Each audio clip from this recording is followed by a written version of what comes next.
നാമത്തിന് മാറ്റം ഉണ്ടാകട്ടെ. നാട്ടിൽ വന്നിട്ട് 2-3 ആഴ്ചയായെങ്കിലും ശരീര ആശ്വാസങ്ങളും സഭായോഗങ്ങൾക്ക് സജീവമായി പങ്കെടുക്കുവാൻ കഴിഞ്ഞിരുന്നില്ല. ഞങ്ങൾ വിദേശത്തായിരുന്നപ്പോൾ ഫിലഡൽഫിയയിലുള്ള ഞങ്ങളുടെ പേരും ഇപ്പോൾ മക്കൾ താമസിക്കുന്ന ഡാളസിനും സൗത്ത് കരോലയിലും ഒക്കെ ആയി ഞങ്ങൾ കൂടിയവരോട് സംബന്ധിച്ചിരുന്നു. കഴിഞ്ഞ 2-3 ആഴ്ച മുമ്പേ ഞങ്ങളിവിടെ കടന്നു വന്നു. വലിയ ശരീര അസ്വസ്ഥതകൾ ഉണ്ടായതുകൊണ്ട് ആദ്യത്തെ ആഴ്ച വന്നു പോയെങ്കിലും പിറ്റേ ആഴ്ച വരാൻ സാധിച്ചില്ല. ഏതായാലും നിങ്ങൾ ഏതെങ്കിലും സന്തോഷത്തോടെ കടന്നു വന്ന് കാണാൻ ഇടയായ ഓർത്ത് നമുക്ക് ദൈവത്തെ സ്തുതിക്കാം. ഞങ്ങളും സന്തോഷമുള്ളവരായിരിക്കുന്നു. നാം ഇങ്ങനെ ആഴ്ചവട്ടത്തിൻ്റെ 1-ാം നാൾ ദിവസത്തിൽ കടന്നു വരുമ്പോൾ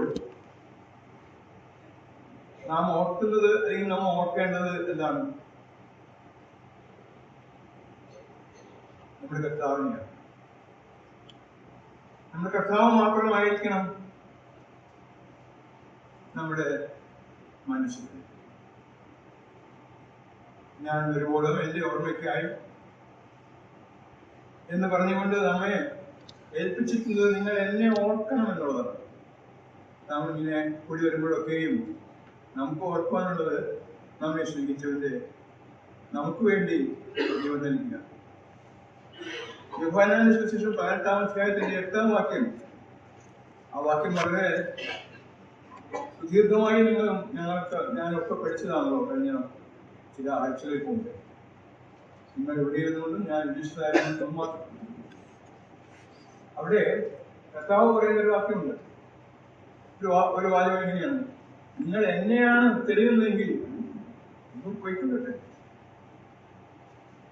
കടന്നു വന്ന യഹൂദന്മാരും പടക്കൂട്ടും ഒക്കെ വലിയ കോലാഹലത്തോടുകൂടെ വന്ന് യേശുവിനെ തിരക്കാൻ വന്നവരാണ്. നിങ്ങൾ ആരെ തിരയുന്നു? നസറായനായ യേശുവിനെ. അത് ഞാൻ തന്നെ. നിങ്ങൾ എന്നെയാണ് തിരയുന്നതെങ്കിൽ ഇവർ പോയിക്കൊള്ളട്ടെ. യോഹന്നാന്റെ സുവിശേഷം 18-ാം അധ്യായത്തിന്റെ 8-ാം വാക്യം നാം വളരെ സുദീർഘമായി ആ ഭാഗങ്ങളെല്ലാം പഠിച്ചു. എന്താണ് കർത്താവോട് പറയുന്നത്? ഞാനാണ് ഇവരെ വിട്, അല്ലെങ്കിൽ അവരെ വിട്. നമുക്ക് വേണ്ടി തന്നെ താൻ ഏൽപ്പിച്ചു കൊടുത്തത് അവനെയാണ് നാം ഓർക്കേണ്ടത്. ഇങ്ങനെ നമ്മൾ കൂടി വരുമ്പോൾ, ഇങ്ങനെ നമ്മൾ കടന്നു വരുമ്പോഴൊക്കെ നമ്മുടെ മനസ്സിൽ ഒരേ ആളെ ഉള്ളൂ.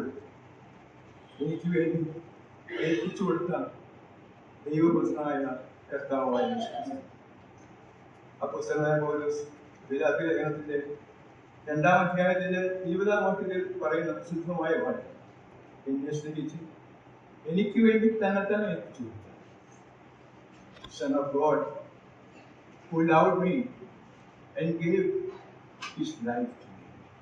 Galatians 2:20 last portion. എനിക്ക് വേണ്ടി തന്നെ ഏൽപ്പിച്ചു കൊടുത്ത ദൈവപുത്രൻ. ഈ ദൈവപുത്രനെ നമുക്ക് ഓർക്കാം.